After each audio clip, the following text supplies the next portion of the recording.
Hello, everyone. This is Coach Mike Ronchetti, and I'm excited to have a fellow business owner here from Indiana with us today. It's my pleasure to welcome Ethan Hunt to the building today and my show. Hello, Ethan. Hello, Mike. Thanks for having me. Oh, no problem. In fact, it's gonna be a lot of fun. I'm looking forward to finding more about what you're doing in your world and how it works out. So let's start with introducing yourself, though. Tell us a bit about your personal story, where you're born, where you live now, about your family a little bit, some hobbies, and also if you have any funny stories that people like to tell about you, remember those and throw those in too. Sure. Born and raised in Mishawaka, Indiana, so town of about 50,000 people. Went to Beeger Elementary School, John Young Middle School, and then Marion High School. I also attended Bethel University in Mishawaka. I ran for city council at age 18 in Mishawaka. So that was one of the main reasons I chose Bethel so that I could run for council and be in my district. So that was one of the main reasons. And I got to be home with family and um, still impact the community. I received my master's degree from Autonomous University of Barcelona in Spain. Um, that's where I wrote my master's thesis, which ended up actually being my business plan, which is where we are today. So that's one of the fun parts of my story. And I would say probably the funniest thing that my family says about me is, my nobody in my family had gone to college yet, and so I remember my first 2 years of college. It was always like, "Ooh, Ethan's in college. What'd you learn in college today, Ethan? What'd you learn in college?" And I'm like, I'm never gonna live this down. And the people in the family who were the biggest about that, my grandparents, oh, you're in college. They said once I decided to get my master's, they were the first ones that were supporting me and wanting to help me to get my master's. So it was just proof to me that you stay humble, show them what you're learning. And they may be the first people surprise you. They may surprise you. They may be the first people who support you when you don't expect it. Wow, what a warm story that is. That is wonderful, as well as encouraging to say, yes, I did the right path. So that's neat. Yeah, they've been a Yeah. great support. That's a fantastic story. Thank you. So let's talk about the business a little bit. I want to ask you a bit of the pathway here. Tell us about how the business came about and at what point did you have the confidence that you could run your own business?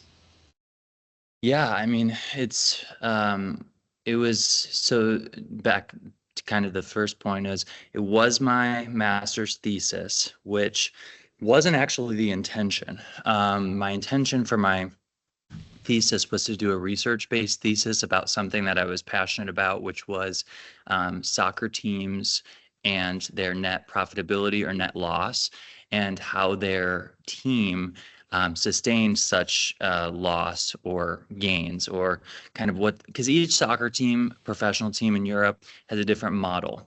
The team we're partnered with, you can see in the background here, Villarreal, they have a model of developing youth players and then selling them for a higher price. They'll never hang on to those players. They'll sell them to bigger teams, but that money that they make from selling them will end up sustaining the club for years to come. Whereas some of the teams that I liked growing up, like Manchester City, they're the total opposite. They purchase players for 100 million euros and they try and win championships and they focus on marketing and merchandise sales. And so I really wanted to focus on that because I was like, wow, I thought growing up the goal was to win games and that was about it. And I learned how many different things, even within sport, is so much different in Europe than it is in the US. In the US, you win, there's no bankruptcy on the table because you have the collective bargaining agreements and everything like that. Whereas in Europe, there's real risk if an administration and a professional team makes a mistake that that team can go under. So that was a huge passion for me that I wanted to study. And my professor said, if you do this, I just want to let you know, you're probably not going to pass because you're going to have to cite all your sources and there's not enough out there for you to cite because the teams kind of keep a lot of that stuff private, the negotiations, those things. So, long story short, he's like, I want you to do a business thesis. So I did the business thesis thinking, no way in heck I'm ever going to do this. And I was upset with him because I didn't want to do it to begin with. And within 6 months, I passed my thesis and I had my master's. And literally within 6 months of completing my master's, I had the purchase agreement and we were moving into this facility. I mean, that's how quickly it moved. Wow. So that's just kind of a little bit of background about that.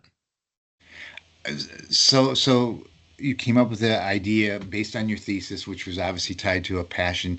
You must have in high school had a strong soccer. I mean, it's one thing to be local soccer or even collegiate soccer, even pro soccer in the U.S., but realizing that the U.S. has never been the same thing as European powerhouse. Did you always have that powerhouse idea of Europe is the model you wanted to look at?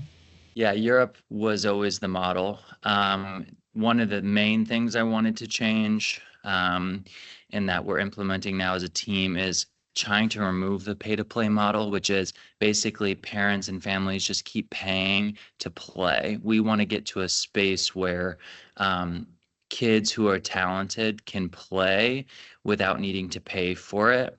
And look, nothing is free, but we are developing different ways of making it much more affordable, which ties in with the fact that we are a school and we are academics. And so you can tie in scholarships, grants from the academic side of things to help kids be able to afford things like soccer.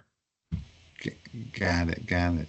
So, leading forward on your school, your company, your International Soccer Academy, can you tell a bit about that, a little bit about what it is, and even more so about how it's meeting a market need right now? Yeah, so basically, we're America's first government accredited high school for soccer players. So there's some really great academies out there. None of them are accredited by their government education body, their governing body, whichever state they're in. Obviously, education is a state-based regulatory system. It's not federally based, so each state has their own laws. But one of the things that separated us was getting that accreditation, not from a private entity, but from our state, from our state board of education. So that's one of the big differentiators for us in being partnered with Villarreal in Spain, professional team. I had mentioned to you earlier about Mishawaka being a city of 50,000 people. Well, Mhm. Villarreal is a city of 50,000 people, and people are like, wow, they won a Europa League championship that's, European title, and they went to the Champions League semifinal, which is the top four teams in all of Europe, and they're a city the size of Mishawaka. And so it's like, wait a minute, people here, I'll take my kids over there, been over there 4 or 5 times, and they're expecting this huge metropolis, like, oh, this is, and you've got this tiny city with this huge stadium that almost the entire city fits in. And it's like, you know what, guys, this is proof that if we work really hard over the next 10 or 20 years, we can do the same thing here in our own way from a youth feeder system perspective. I don't want to create a professional team or anything like that, but we can be that mecca that's pushing kids out to different countries and those kinds of things. Wow, that was quite a vision. Is most of that what you put in your paper, or was it much more? You were just assessing a situation, and you started expanding on that once you got out of the master program. I had a pretty clear vision during the thesis of what I wanted to do once I was out of school. What I didn't understand during the thesis was how much everything costs because I was doing it during COVID and I was using my reference point was pre-COVID and during COVID, which prices were even lower in many cases during COVID. So what I didn't expect was, to go 25 to 30% over the budget after random things started getting more expensive after COVID. But for the most part, from the logistical standpoint, I got very lucky, but I also was passionate about it. So it was fun to do. When you enjoy something, it's more fun to do research about it, you know. But if you hate Yeah. what you do, you're like, oh, I'm dreading this. But I loved it. So yeah. Got it. Okay. So for everyone listening, check out the company and the link in the description below, and comment on their LinkedIn page that you watch this interview. That'd be fantastic. So you have the information below how to see what's happening here with Ethan's vision. It's exciting. Well, we're going to move on to a little bit of different perspective. We really want to talk about the people behind the story in some ways. And I want you to share a story of where someone pushed or inspired you that you could do it and an impact it had. It might be exactly on this company. It might be something associated with a pivot in your life. But tell me a story about how somebody really pushed you and inspired you. Yeah, someone that comes to mind is Dr. Rachel Linval. She was my advisor in college. I remember going in and meeting with her. She's now, I don't want to get her title wrong, but I believe she's a VP at Lippert Components. And Rachel, she believed in me before I knew myself. She could see things in me that I didn't see in myself. And one of the things she always did when I would, meet with her is I would cast these visions, and she would never say how or why or what. She would just she would just listen and encourage. And I know, looking back now, that she was really one of my biggest role models.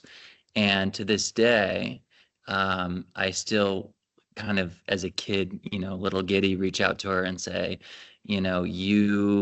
I'm so grateful for you. Thank you for believing in me. Um, she ended up being the chair of our board of directors for 2 years. She never imagined being a chair of a nonprofit. That was never on the cards for her, I don't think. But she did it because she believed in me.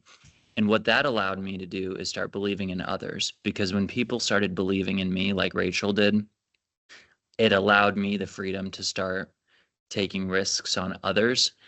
If no one had taken that risk on me, I don't know where I would be. And so it just really made me want to give back to our students, our staff, other people, and take risks on people in a good way. Wow, what a story! I mean, because the person you mentioned is well known in this community, as well as has some incredible success nationally, and is well regarded in that industry. And to have that person see you at an earlier age and extrapolate where you could go and help you get there by volunteering your time too is a testament to you and your integrity as well as your follow through. So good for you. So that's fantastic. I guess I'm going to pivot a little bit and say, what's your biggest learning as a business owner now? Yes, there's a lot there. So I think, for me personally, as a visionary, one of the things that I'm learning the most is, we've got our folks who implement, we've got our folks who execute, and I'm the visionary. And so identifying those roles and ensuring that, yes, we're all working as a team, but that I'm not getting in my staff's way of being successful, and that I'm not, what would you say, um, putting my vision almost in the way of my staff's day to day. So making sure that we cast our vision, we have a clear path that we want to go toward, but that I don't get so excited about where we're going that I'm only talking about the future, and then the team gets burnt out. So making sure that, there is some enjoyment in the day to day, that we're getting better, but that my team knows that I care about the small successes that they have on a day-to-day basis, because at the end of the day, those are the wins that they go home with, that they're excited about to build on tomorrow, next week, next year. Got it. So you're in a situation where you have that. relationship with certain people, and in fact, I'm going to ask you to describe maybe a little bit more about that relationship in a second here. Sure. But you understand that they can bring value to you as well as they can not hold you back, but actually make you soar farther, faster. It sounds like so. Yeah, and for me personally, again, like kind of getting back to your question is, I'm always focused like, what do we get? 3 years, 5 years, 7 years, and I have to tame myself because nobody can keep that frenetic pace all the time. Hmm. I can because that's my personality, but that's not my team's personality. That's not donors' personalities. We're in year 4 and I'm like, oh, I wish I would have been here in year 4 and I want to be here in year 6 and here in year 8. And, that's just a part of growing up and learning that, yes, success is good, but in a way, you're going to run yourself into the ground if you don't build a steady foundation. So that's just been a very big learning experience for me. Real life is not university. Real life is not high school. Real life is different. The theories don't apply all the time. And people are complex. And so the biggest thing is making sure that your people are happy. And that's a huge priority for me. And that's something that I've learned from Jason Lippert. And I didn't really understand at first. They're talking about culture, culture, culture. I'm like, oh my gosh, if I hear culture one more time, but it's literally cannot be overstated. The culture is what um, binds the team together and makes the team want to stay on and push forward together. I have to pause for a second because you're getting some really, I'll call it heavy stuff there. So, Okay, sure. I mean, I appreciate this because it's a situation where oftentimes we're talking to business owners and visualizing the next 3, 6, 12 months is huge for them, let alone because they're started out with a dream, but their dream was this level, whereas you're saying, hey, you've always been able to extrapolate that. And then the question is bringing people along with that as well as leading them. And like you used Mr. Lippert's example there of he established a culture that his company for a number of decades didn't have, and he realized that hold it to grow as much as he could, he brought a culture into it. So that's fantastic that you're learning that as you start up, almost as you started with this mindset. That's wonderful. Yeah, and just continue to learn. You never have all the answers. And started the school, I was 23 years old, and I had my team around me. I think it was 2 people in their 50s and one in their 70s. There were 4 of us, and I was like imposter syndrome. Like, oh my God, how am I going to tell these people what to do? They've been doing it their whole life, and I'm 23, and I don't have a clue what to do.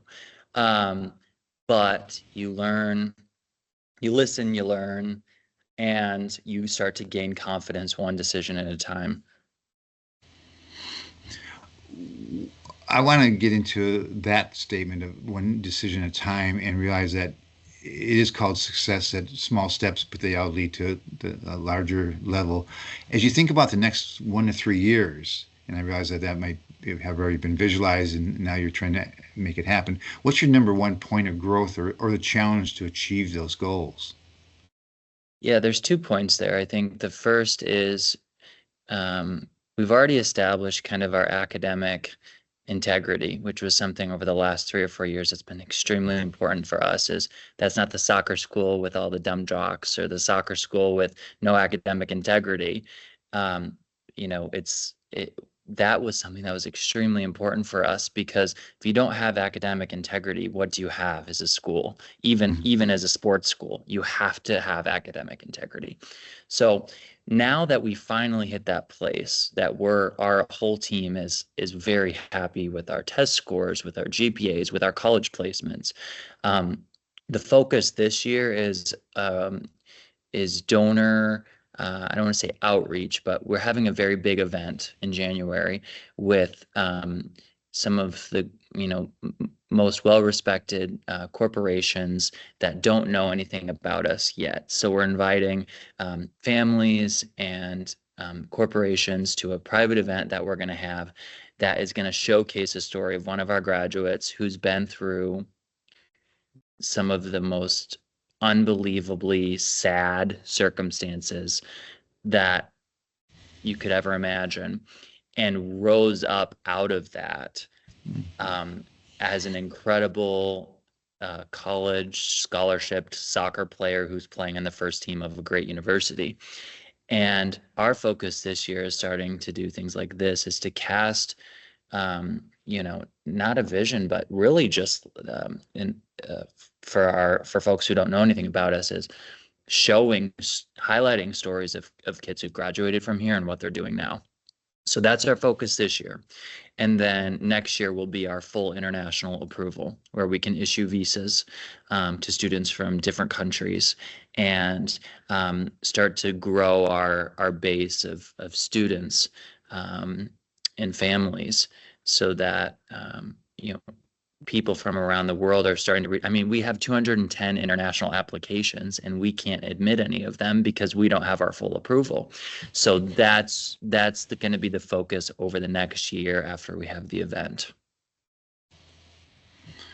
And you're saying over the next year, obviously that could swell into a phase 1, phase 2 approach. So you got maybe a 5-year plan there of making that bigger, better, as well as you're probably in your own mind want to be at 0.6 years as soon as you can, if it makes sense, collapsing down the timetable if it makes sense. Otherwise, you're successfully hitting milestones and proving success that way. Is that what I hear you saying?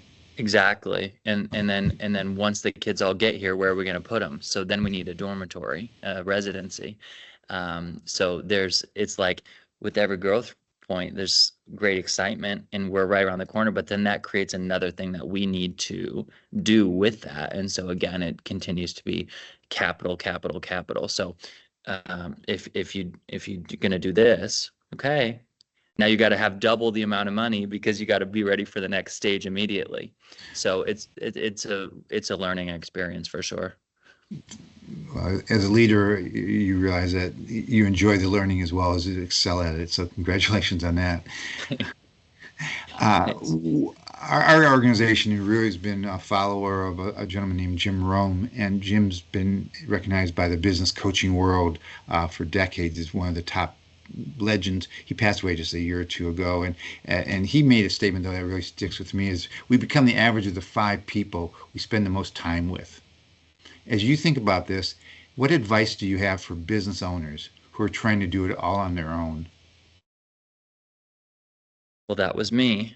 So I definitely have advice, because I tried doing it on my own for the first year and a half, 2 years, and I burnt myself into oblivion. I was burnt out. I woke up more tired than I went to bed.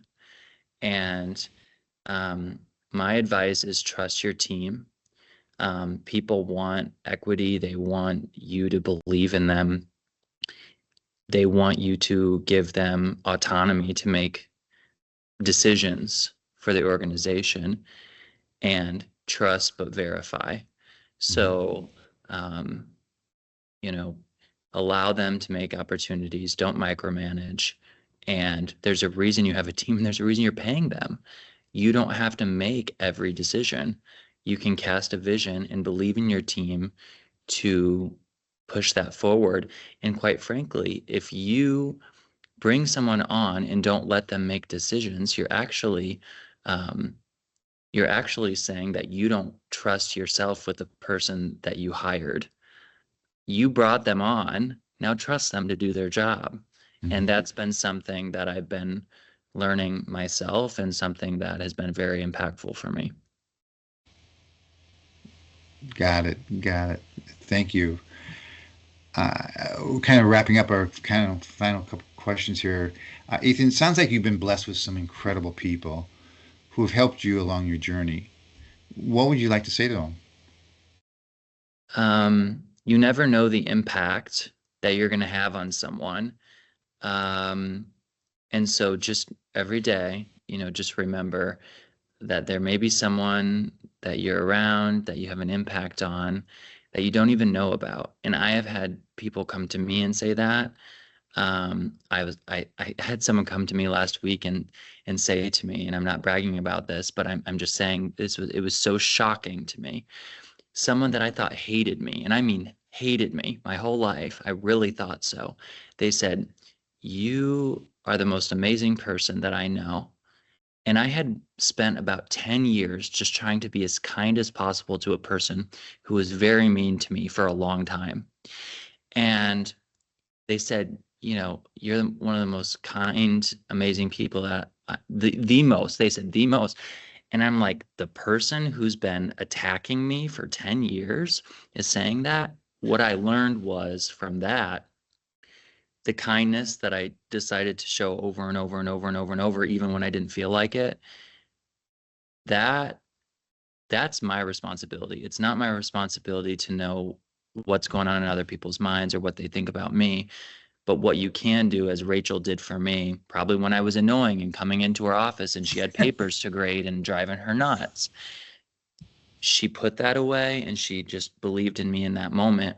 And so I think, especially when you're working with kids, but just people in general, because we're all just big kids, is show people that you care about them in that moment, whether it's 10 seconds, 15 seconds. And that may be the only smile, that may be the only word of encouragement that they get. So try and be that for that person, just for that little portion of time. Nice, nice, nice sentiment, nice soul you're expressing. So thank you. I appreciate that. It's Ethan. It's been a real pleasure speaking with you today. So thank you for being on this show. Thank you for having me, Mike. I appreciate it.